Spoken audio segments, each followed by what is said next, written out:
It's May 16th, 2014. Matt will not be with us tonight because he got caught in a traffic stop with a transsexual woman, and this is your Fortean Slip news, I think.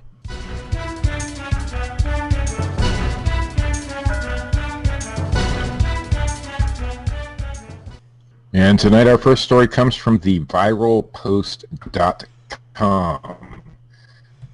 Three UFOs flash through the sky and land in northeast China. Spit it out, Steve.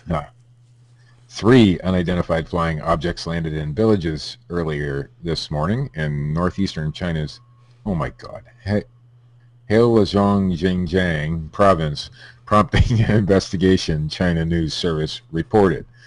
The incident took place around 6 a.m. today when the metal ball-shaped objects landed in villages in two counties administered by the city of Qiqihar. Local government officials told the news agency. Some villagers were reported to have seen a fireball flashing through the sky and crashing to the ground. They later found one of these objects had landed in a vegetable plot. A photo was reportedly taken by a villager and shows a mysterious spherical-shaped object with a sawtooth structure encircling it. The other two objects that landed in another county were reported to appear similar. Authorities were reported to have cordoned off the sites and are carrying out full investigations. Yeah. And from Wired.com, the fantastically wrong, disturbing reality that spawned the mythical jackalope. And this is by Matt Simon. Matt says, having grown up in the 90s in the suburbs of San Francisco, his first encounter with the wily jackalope was not in the wild.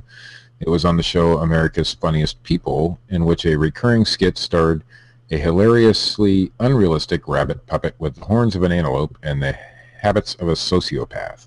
That big puppet is what it says. Sounds like this show. Yeah. That puppet made a big impression on him. For the uninitiated, the show's jackalope stories revolved around the creature assaulting humans, whether they deserved it or not, typically jabbing them in the bum with its horns. This was not, however, the first time the jackalope has been sighted in the United States. The critter has long been a fixture in American folklore, but as it turns out, the jackalope isn't really a work of fiction. Yes, the jackalope. Back in the 1800s, in the wilds of Wyoming, when cowboys sang to their cattle on dark nights before thunderstorms, they heard their tunes repeated back to them, not by the cattle. That would just be silly. By the jackalopes. By some jackalope off in the brush. That bit about the nighttime before thunderstorms wasn't for dramatic effect, by the way. That was the only time the jackalope would call out.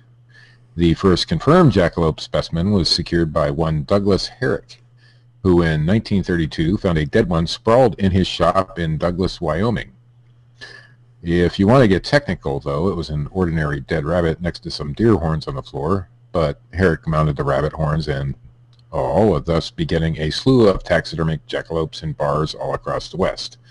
Next to Bigfoot is now perhaps the most iconic American creature of legend. But this is far from a mythical critter of American invention. A horned hare. A horny hare? How was that? Yeah. There's music playing on my end. Sweet. Yeah. I'll just have to plow through it. A horned hare appears in the early 17th century work of natural history and another in the mid-1700s, not to mention that the rabbit with a single unicorn-like horn showed up in a Persian geographic dictionary 500 years earlier. So rabbits are unicorns? Unicorn rabbits, yes. Yes, but those are not horns, they are tumors. In the 1930s, an American scientist procured the horns of such a critter for testing. A scientist. As Carl Zimmer recounts in his book, A Planet of Viruses, the scientist had a hunch that the virus was causing these bizarre growths, so he ground up the horns and made a solution, then filtered it so only viruses could get through. He then applied the theoretically virus-packed liquid to the heads of otherwise healthy rabbits, and sure enough, they grew horns as well. He had discovered that the cancer-causing Shope papillomavirus, a strain related to the human papillomavirus, or HPV, Or genital whereas warts. HPV, pretty much, whereas HPV corrupts cells in the human cervix to build cancerous tumors, in rabbits, the papillomavirus manifests as hard keratinized horns. When observers in antiquity saw horned rabbits, they were in fact seeing the ravages of carcinomas, brought on by viral infections. These growths are isolated on the critter's head and face, though not necessarily to the top of the head. Afflicted rabbits can in fact grow them around their mouth and starve to death, unable Those to fucking feed. rabbits got to stop eating pussy. I think that would be a good idea. And in our next story from TheGuardian.com, Black Magician Aleister Crowley. Aleister? Crowley? Crowley? It's Crowley. I had the first name right, though, correct? Yes. Black Magician Aleister Crowley's early gay verse comes to light. A notebook of poems written by... And by that, wait a minute. By that, Steve means his gay verse, not like a gay universe. He's referring Gay to verse. poetry. Well, I was getting to that, Chris. A notebook of poems written by heartbroken occultists in 1898 to be exhibited at an antiquarian book fair in London. In 1898, the wickedest man in the world was feeling thoroughly sorry for himself. The occultist Aleister Crowley, first great love affair with fellow Cambridge undergraduate Herbert Jerome Polet was in ruins, and he took to poetry as his only solace. Herbert, I knew him well.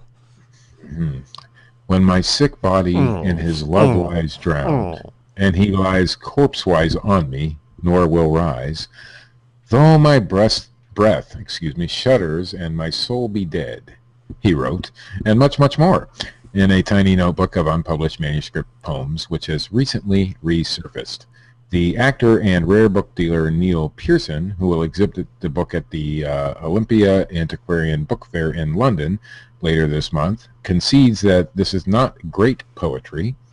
The verse is rather broken, backed, and vulgar, where he is trying to be honest, but it was written at a time when he was feeling heartbroken and vulnerable, as it does somehow humanize him. And it does somehow humanize him. And God knows that Aleister Crowley, more than most people, needs humanizing. Yeah, they did call him the Beast. Who called himself, Crowley, who called himself the Great Beast 666, and pursued a lifelong interest in magic and the wilder shores of religion and sex, was nicknamed the wickedest man in the world by British magazine John Bull, after a former follower made a series of lurid allegations, including the claim she and her husband had been forced to drink the blood of a sacrificed cat.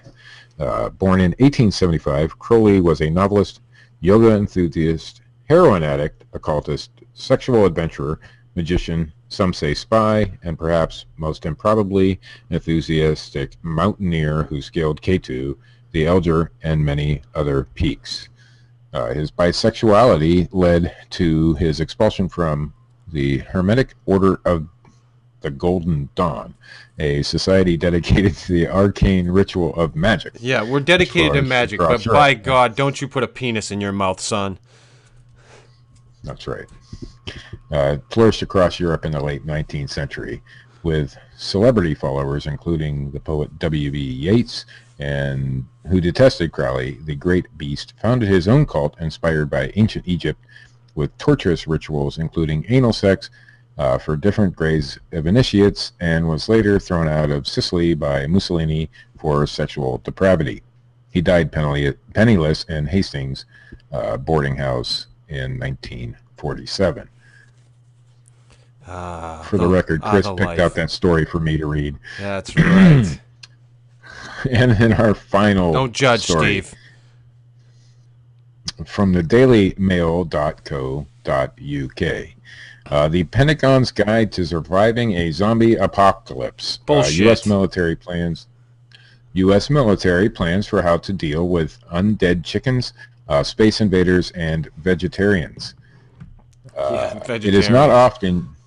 They're dangerous. It is not often you hear of fears of zombie invasion, and if you do, it's almost certainly on television. But in the event of an apocalypse brought about by an army of the undead, the Pentagon has a plan in order to preserve the sanctity of human life among all the non-zombie humans. They're going to call Rick Grimes.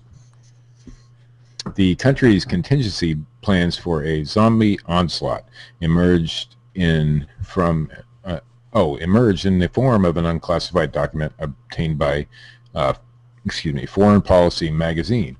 It's called ConOp 8888, otherwise known as Counter Zombie Dominance. The document is dated April 30th, 2011, and is a detailed synopsis for battling many kinds of zombies. According to the plan, the worst-case threat scenario is a zombie attack in which zombies eating lots of humans and therefore infecting them quickly, leaving little time for a response. The document also addresses CZs, otherwise known as chicken zombies. Although it sounds ridiculous, this is actually the only proven class of zombie that actually exists, the plan states. So-called CZs occur when old hens that can no longer lay eggs are euthanized by farmers with carbon monoxide, buried, and then claw their way back to the surface. ConOp 8888 notes. Other possible attacks include evil magic zombies created through occult experimentation. What the fuck? And vegetarian zombies, which survive on plants so pose no threat to human life, and zombies from space, of course. Fucking Banicula? The report contains a disclaimer that this plan was not actually designed as a joke, but it originated after military planners in Omaha, Nebraska wanted a scenario for dealing with a widespread national emergency. They created a zombie attack plan that covered training civilians how to survive in a post-apocalyptic world. Deployment of military was also a large factor in the plans. The document is identified as a training tool used as an in-house training exercise where students learn about the basic concept of military plans and order development through a fictional training scenario, Navy Captain Pamela Kunze wrote to the magazine in an email. This document is not a U.S. strategic command plan. It is not unusual for the Army to be called upon to save the day in zombie films.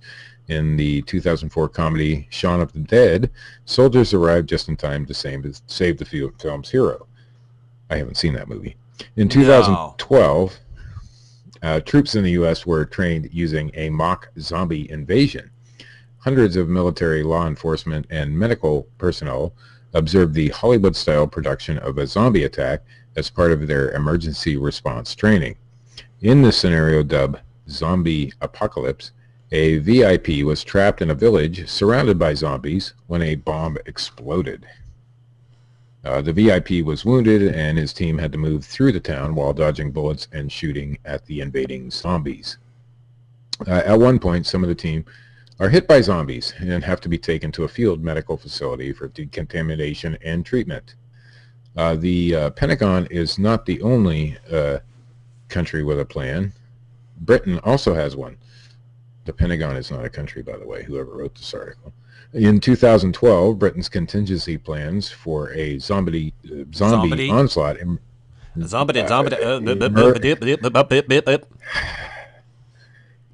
2012, Britain's contingency plans for a zombie onslaught emerged in a response to an inquiry from a member of the public. A Freedom of Information request has shown the surprising level of readiness for the eventuality. The Ministry of Defense would not lead efforts to plan for such a horror attack or deal with the aftermath, reported the Daily Telegraph, because that role would rest with the Cabinet Office, which coordinates emergency planning for the government.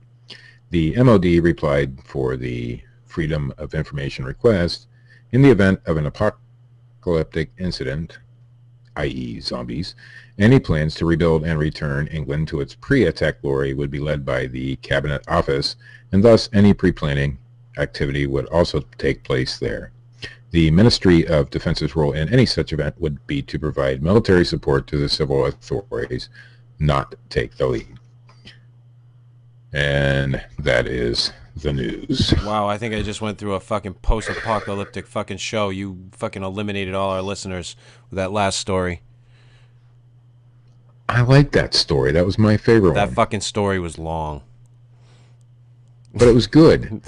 I mean, how many times do you get zombie chickens? Yeah, I was going to say you could have stopped at fucking zombie chickens. Yeah, no, zombie chickens are real. I've seen my granddad cut their heads off and they still moved around. No, they're not.